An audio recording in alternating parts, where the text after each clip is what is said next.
Halo semuanya, kembali lagi di acara kita Ulik Tuntas Hukum Bisnis bersama aku Devina Ulimana Tania Tamba dengan NPM 1709102000015. Nah, hari ini aku bakal membawakan suatu kasus yang menurut aku penting untuk dipertimbangkan dan diperhatikan oleh kita-kita nih. Nah, kasus tersebut adalah mengenai kepailitan dan penundaan bayar. Nanti aku akan menceritakan suatu kasus in real life gimana sih sebenarnya terjadi kepailitan itu, cara penyelesaiannya, langkah-langkahnya, dan akhirnya nanti aku juga akan memberikan pandangan aku terhadap kasus tersebut berdasarkan pembelajaran sudah kita pelajari nih.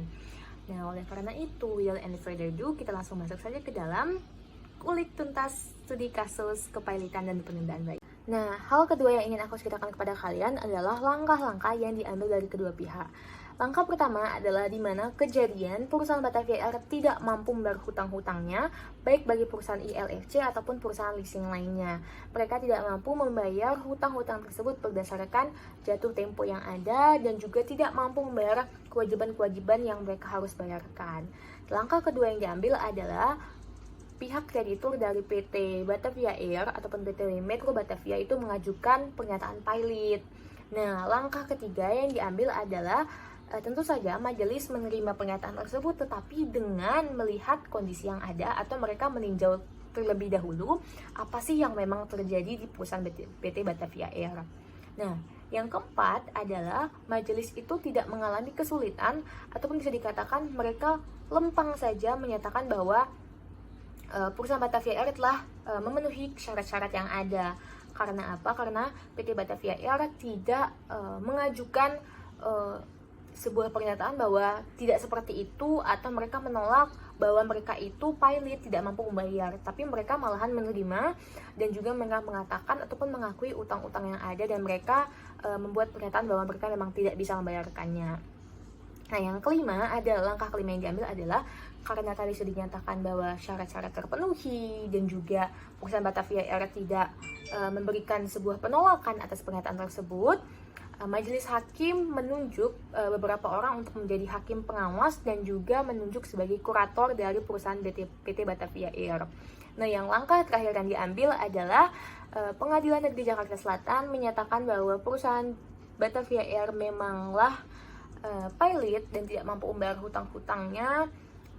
Ditambah lagi juga perusahaan PT Batavia Air tidak memberikan sebuah upaya hukum kasasi kepada penetapan yang ada. Jadi bisa dikatakan langkah terakhir yang terjadi adalah perusahaan PT Batavia Air dinyatakan resmi pailit oleh Pengadilan Negeri Jakarta Selatan. Nah, hasil akhir dari kepailitan perusahaan Batavia Air, salah satu kasus yang akan kita ambil contohnya adalah studi kasus dari perusahaan Batavia Air. Perusahaan Batavia Air adalah perusahaan transportasi udara yang memberikan layanan fasilitas kepada konsumen atas penerbangan ataupun fasilitas penerbangan dengan harga yang cukup miring dan juga fasilitas yang memadai. Keadaan ini juga ditambah dengan pencapaian yang pernah dapatkan perusahaan Batavia Air, yaitu sebagai perusahaan yang tidak pernah mengalami kecelakaan selama mereka melakukan penerbangan. Nah, tapi rupanya pencapaian-pencapaian tersebut dan keadaan-keadaan yang menguntungkan tersebut tidak dapat membantu perusahaan Batavia Air menghadapi masa sulitnya tahun 2013 silam. Sebab perusahaan tersebut telah dinyatakan pailit ataupun resmi tidak beroperasi lagi. Nah, memang apa sih sebenarnya yang mendasari ataupun sebagai latar belakang terjadinya kepailitan tersebut? Nah, kepailitan tersebut tuh awalnya didasari ataupun diawali di mana perusahaan Batavia Air ingin ataupun ingin memenangkan tender mengangkut layanan haji gitu. Jadi mereka ingin memenangkan tender di Kementerian Agama dengan mengambil ataupun menghutang di International Leasing Finance Corporation 2 pesawat Airbus A330. Nah, rupanya dari 9 tahun kontrak yang mereka lakukan, 3 tahun berturut-turut perusahaan Batavia Air tidak memenangkan tender. Tentu saja keadaan tersebut sangat merugikan dan membuat perusahaan Batavia Air tidak dapat bergerak. Nah, di tahun pertama, utangnya hanya 420.000 US dollar. Di tahun kedua naik lagi jadi 450. Di tahun ketiga jadi 470 sampai mereka tidak menyadari total yang diberikan oleh ILFC kepada mereka hutangnya adalah sebesar 4,68 juta US dollar. Tentu saja nominal ini sangat tinggi dan juga sangat merugikan.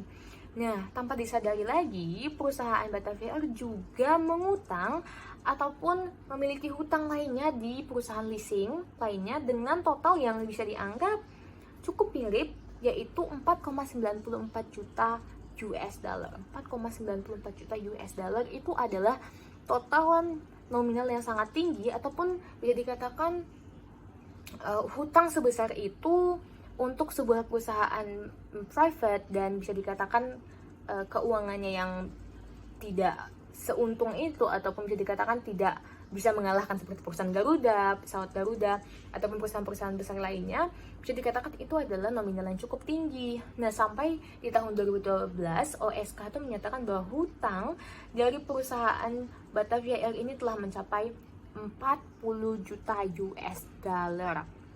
Kan? Nah, 40 juta US dollar ini rupanya tidak hanya dari hutang dari perusahaan leasing tersebut, tetapi juga ada hutang-hutang ataupun bunga-bunga yang mereka tidak sadari juga menumpuk dan tidak bisa terbayarkan dari perusahaan Batavia Air. Nah, tidak sampai di situ, perusahaan Batavia Air juga mengalami gitu kepailitan juga karena adanya kekurangan penanganan dari perusahaan Batavia Air untuk mengakomodasikan pesawat-pesawat yang mereka pinjamkan tadi itu untuk penerbangan-penerbangan lainnya, atau bisa dikatakan mereka tidak memaksimalkan pesawat-pesawat yang mereka pinjam tadi untuk kegiatan-kegiatan lainnya. Jadi bisa dikatakan pendapatan mereka biasa saja, tidak mendapatkan kenaikan ataupun keuntungan yang cukup besar. Mereka juga tidak memenangkan tender, tapi hutang sangat banyak. Seperti itu. Hal itulah yang mendasari kenapa sekarang perusahaan tersebut tidak dapat lagi dijadikan sebagai perusahaan, ataupun tidak dapat lagi dijadikan sebagai perusahaan favorit ataupun pilihan teman-teman saat melakukan penerbangan. Hasil akhir dari kepailitan perusahaan Batavia Air adalah keadaan di mana perusahaan Batavia Air resmi dinyatakan pilot dan tidak mampu beroperasi lagi. Bahkan para pemilik pesawat telah mengambil kembali pesawat-pesawat milik mereka dan hanya menyisakan 14 pesawat saja. Bahkan 14 pesawat itu tersebut tidak dinyatakan ataupun tidak diatasnamakan sebagai milik perusahaan Batavia Air dan telah dialihkan kepada para kurator berdasarkan Undang-Undang KPKPU pasal 24. Hal tersebut juga menyebabkan fasilitas-fasilitas baik seperti refund tiket ataupun fasilitas-fasilitas tiket lainnya pun dialihkan sepenuhnya kepada kurator. Nah, keadaan tersebut tentu saja sangat merugikan dan menjadi konsekuensi yang sangat berat bagi para agen, travel agent, ataupun juga para konsumen yang sudah membeli tiket-tiket mereka ke bulan-bulan ke depannya. Bahkan dikatakan para karyawan-karyawan dari perusahaan Batavia Air juga mengalami ketidaksejahteraan atas keadaan yang tiba-tiba terjadi ini. Setelah mempelajari mengenai latar belakang, langkah-langkah, dan juga hasil akhir, aku akan menambahkan pernyataan ataupun pendapat mengenai kepailitan perusahaan Batavia Air berdasarkan pembelajaran yang telah kita pelajari sebelumnya. Yaitu yang pertama adalah perusahaan Batavia Air mengalami ataupun diresmikan pilot berdasarkan syarat-syarat yang ada dan sudah terpenuhi semuanya. Yang pertama adalah keadaan berhenti membayar, dimana yang tadi seperti setelah saya jelaskan bahwa sampai tahun 2012 perusahaan Batavia Air tidak mampu membayar hutang-hutang mereka sebegitu banyaknya dan juga tidak mampu membayar kewajiban-kewajiban mereka. Syarat yang kedua adalah ada satu atau lebih kreditur. Tadi saya sudah menjelaskan bahwa ada ILFC yang memberikan leasing pesawat dan juga ada siaran yang memberikan leasing uang ataupun modal bagi perusahaan Batavia Air, dan semuanya itu tidak bisa terbayarkan oleh perusahaan Batavia Air. Lalu ada syarat yang ketiga adalah hutang telah jatuh tempo. Dua perusahaan leasing tersebut dengan nominal yang sangat besar tersebut memberikan jatuh temponya itu pada tanggal 13 Desember 2012. Tapi hal tersebut tidak dapat diindahkan sebab perusahaan Batavia Air sampai tanggal tersebut itu tidak bisa membayarnya, bahkan sudah lewat daripada tanggal tersebut pun tidak bisa tetap membayarnya.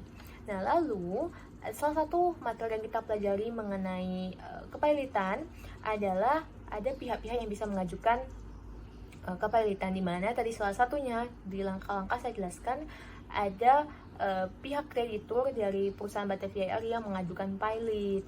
Nah, selanjutnya juga ada upaya-upaya hukum yang sudah dilakukan oleh perusahaan Batavia Air. Walaupun semuanya itu bisa dikatakan tidak menggagalkan ataupun tidak menyusahkan sebab perusahaan Batavia Air memang menerima keadaan kepailitan tersebut. dari keputusan pengadilan.